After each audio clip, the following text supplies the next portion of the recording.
บอสนกพงศกรสุดเป็นผู้ใหญ่ใจปั้มควกเงินหลักหมื่นสนับสนุนศิลปะวัฒนธรรมของจังหวัดอุดรน้องๆโรงเรียนแห่งหนึ่งที่ไปแข่งรายการซิงซ่าสวรรค์วาซันเดย์สบายดี FC แฟนคลับของนกพงศกรแห่งวงเสียงวีหกก็แล้วกันท่านผู้ชมเนาะ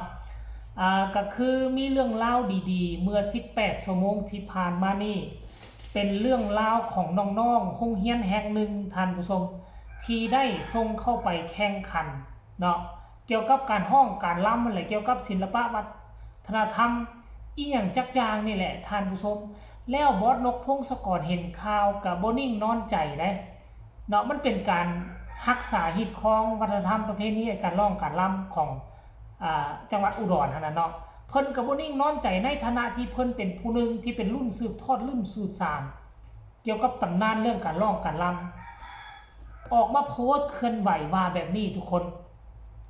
อ้ายนกพงศกรเป็นสปอนเซอร์เลี้ยงเข้าให้น้องๆทอหกที่กำลังฝึกซ้อม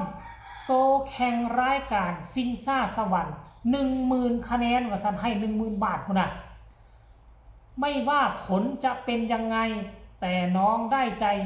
ผมไปแล้วว่าซั่นเด้สร้างผลงานสร้างชื่อเสียงให้จังหวัดอุดรเราสู้ๆนะครับ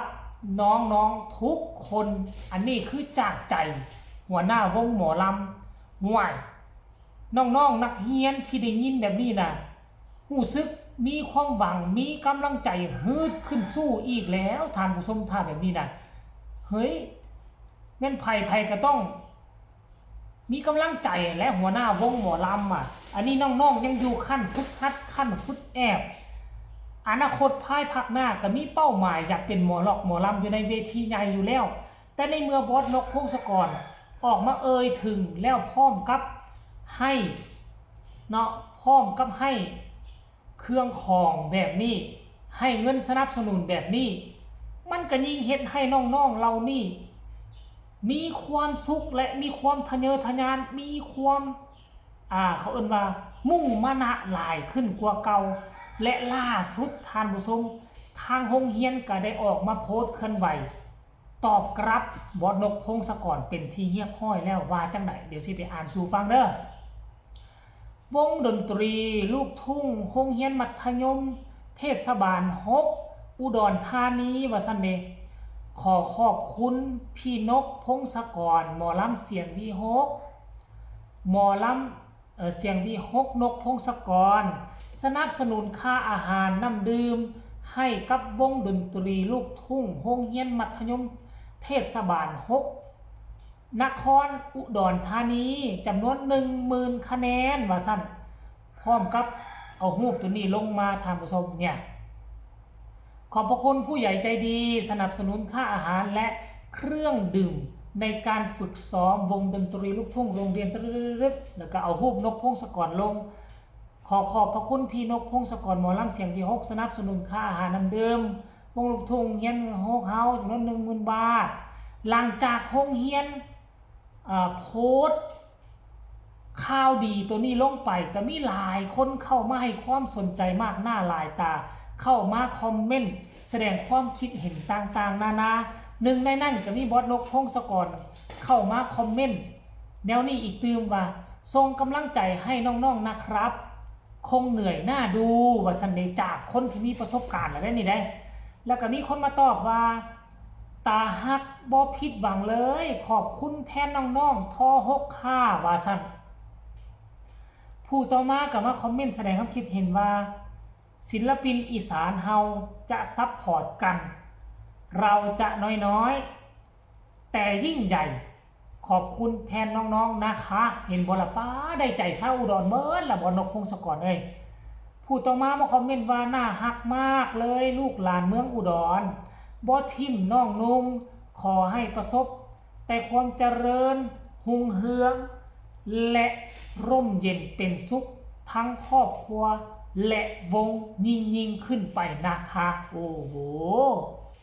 คอมเมนต์นี้บอกว่าขอให้คุณนกพงศกรมีความสุขความเจ เจริญในทุกๆด้านค่ะบอสนกคนภาคเหนือตอนล่างบอซัพพอร์ตแดบอจ้าว่าสั่นคนอีสานเหนือตอนล่างกะยังคอยกำลังใจจากคนภาคอื่นคือกันเด้อจ้ายังไงก็ยังรักน้องอายเสมอจ้าอ้าวผู้ใดน้องคนนี้นะบอกว่าซัพพอร์ตคนอีสานตอนบนแน่อยู่พี่กันยังรอคอยให้การซัพพอร์ตอยู่เด้อว่าสั่นเดี๋ยวก็มีคนมาตอบเลยบอสนกเป็นคนอุดรแต่กำเนิดจ้าว่าสั่นเอ้ยอันนี้ค่อยก็บ่เข้าใจเด้อเก่งรอหน้าฮักเสียงดีว่าสั่นขอให้มีความสุขรวยยิ่งขึ้นนะคะคุณนกว่าสั่นเด้กำลังใจรุ่นพี่อีกคนว่าสั่นคนอุดรบ่ทิ่มกันครับว่าสั่นเด้มีคำคอมเมนต์แสดงความคิดความเห็นนี่เป็นร้อยอ่านบ่หมดขออีก 2-3 คอมเมนต์กันแล้วกันคอมเมนต์นี้บอกว่าว้าวว่าสั่นมีคนให้กำลังใจหลายคักน้องๆสู้เด้อว่าสั่นเด้คอมเมนต์นี้ว่าจังไดดูแลใส่ใจให้น้องๆได้เดินตามไม่น้อยหน้าไทยอื่นว่าสั่นเด้จ้าอีสานฮักแพงกันดีอยู่และเนาะทานผู้ชมอันนี้ส่วนหนึ่งของคำพิมพ์คำเห็น FC แฟนคลับหลังจากที่เห็นบอสนกพงศกรเนาะที่ผ่านมาบ่แม่นว่าเพิ่นบ่ให้ที่ผ่านมาเพิ่นให้เพิ่นเคยช่วยเหลือหลายสิ่งหลายอย่างมาก่อนหน้านี้แล้วเนาะแต่ว่าครั้งนี้สร้างความฮือฮาเพราะว่าเป็นน้องๆโรงเรียนเป็นตัวแทนของจังหวัดหนึ่งก็มีหลายอำเภอนี่เป็นตัวแทนของจังหวัดเนาะเฮาจะบ่สนับสนุนได้แล้วไหนเพราะว่าวงเสียงวิหกก็เป็นวงเด่นวงดังวงที่สืบสานตำนานการร้องการรำมาอยู่แล้วในเมื่อมีคนมาช่วยรักษาประเพณีวัฒนธรรมบอสนกพงศกรก็เลยบ่นิ่งนอนใจจัดให้เนาะ 10,000 คะแนนเพื่อเป็นค่าเข้าค่าน้ำในช่วงฝึกซ้อมแต่ว่าผลจะออกมาได้หรือบ่ได้บอสนกพงศกรบ่ซีเรียสแต่ถ้าหากว่าผู้ใดพอมีแววบอสนกพงศกรก็คงจะติดตามเอาไว้ถ้าว่าไปผ่านเวทีนี้มาได้ติดตามเอาไว้ถ้าผู้ใดเป็นตาดึงมาบอสนกก็คงจะดึงวงความการร่วมงานเป็นแท้แน่นอนเอาทานผู้ชม FC แฟนคลับผู้ใดอยากเดินตามอายกระจงตั้งหน้าฝึกฝนรอหลอมมือนี้เอาไว้ให้ดีภายภาคหน้าบอสนกพงศกรอาจจะดึงมาปลุกปั้นคือกันกับน้องอายก็เป็นไปได้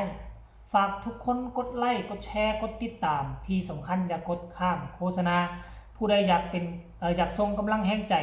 ไปให้น้องๆหรือว่าอยากส่งกำลังใจให้บอสนกให้อายก็สามารถใส่พื้นที่ใต้คอมเมนต์ช่องเจบอลาวส่งข่าวไปหากลุ่มคนเหล่านั้นได้สำหรับคลิปนี้บ่หลายใหญ่ห่างลาทานผู้ชมไปก่อนสบายดี